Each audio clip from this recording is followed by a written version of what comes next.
বাংলাদেশ জামাত ইসলামী উত্তরা পূর্ব থানার উদ্যোগে আমরা প্রায় শতাধিক মানুষের মাঝে বিশেষ করে অসহায় খেটে খাওয়া মানুষ, রিক্সা চালক, নাইট গার্ড, সিকিউরিটি গার্ড, যারা শীতে কষ্ট করেন, যারা রাত্রে প্যাসেঞ্জার টানেন, যারা রাত্রে পাহারা দেন, এই সমস্ত অসহায় মানুষ যারা শীতে কষ্ট করেন তাদের মাঝে শীতবস্ত্র বিশেষ করে কম্বল বিতরণ করা হলো।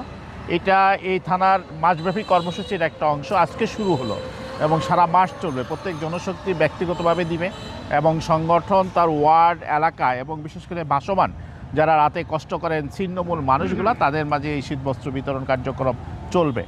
আপনারা জানেন বাংলাদেশ জামাত ইসলামী সবসময়ের জন্য এই মানবিক কাজগুলো করে থাকে। আমাদের বর্তমান আমিরে জামাত ডাক্তার শফিকুর রহমান একজন মানবিক নেতা আমরা হিসেবে জানি। তিনি যেখানে দুর্যোগ দুর্বিপাক সবসময় ছুটে যান এবং তিনি সকল কর্মীদেরকে আহ্বান করেছেন সব সময়ের জন্য যেন আমরা মানুষের পাশে থাকি। আল্লাহ রাব্বুল আলামিন এই পৃথিবীতে আমাদেরকে মানুষ হিসেবে পাঠিয়েছেন, মানে সৃষ্টির শ্রেষ্ঠ জীব।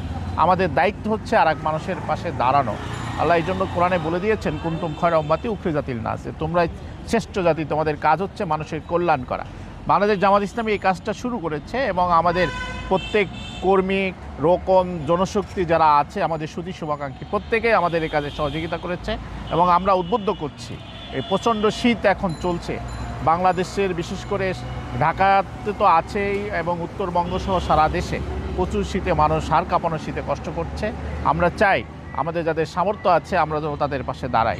বাংলাদেশ জামাত ইসলামী এই কার্যক্রম প্রতি বছরের মতো এবারও শুরু করেছে এবং অব্যাহত থাকবে ইনশাল্লাহ। যারা এই কাজে সহযোগিতা করেছেন, আজকে বিশেষ করে আমাদের উত্তরা পূর্ব থানার এই জনশক্তিরা, তারা এই রাত্রে কষ্ট করে এই কাজে এগিয়ে এসেছেন। এই জন্য আমি সকলকে আন্তরিক ধন্যবাদ জানাচ্ছি এবং আমাদের এই কাজ যেন অব্যাহত থাকে এবং চলতে থাকে মাসব্যাপী। যতদিন এই কাজের প্রয়োজন হবে আমরা এই কাজে সহযোগিতা করবো ইনশাল্লাহ। সবাইকে, উত্তরাবাসীকে, বিশেষ করে উত্তরায় যারা বসবাস করে, যারা ধনাঢ্য, যাদের সুযোগ আছে, তাদেরকেও আমরা এই কাজে এগিয়ে আসার জন্য উদাত্ত আহ্বান জানাচ্ছি এবং পাশাপাশি জামাত ইসলামের পক্ষ থেকে আমাদের আমিরে জামাত এবং নেতৃবৃন্দ আহ্বান জানিয়েছে সারা দেশবাসীকে এই কাজে সহযোগিতা এগিয়ে আসার জন্য। আমরা সেই উদাত্ত আহ্বান জানিয়ে আজকে আমাদের কার্যক্রম আপাতত এখানে আমরা শেষ করছি। সবাইকে ধন্যবাদ।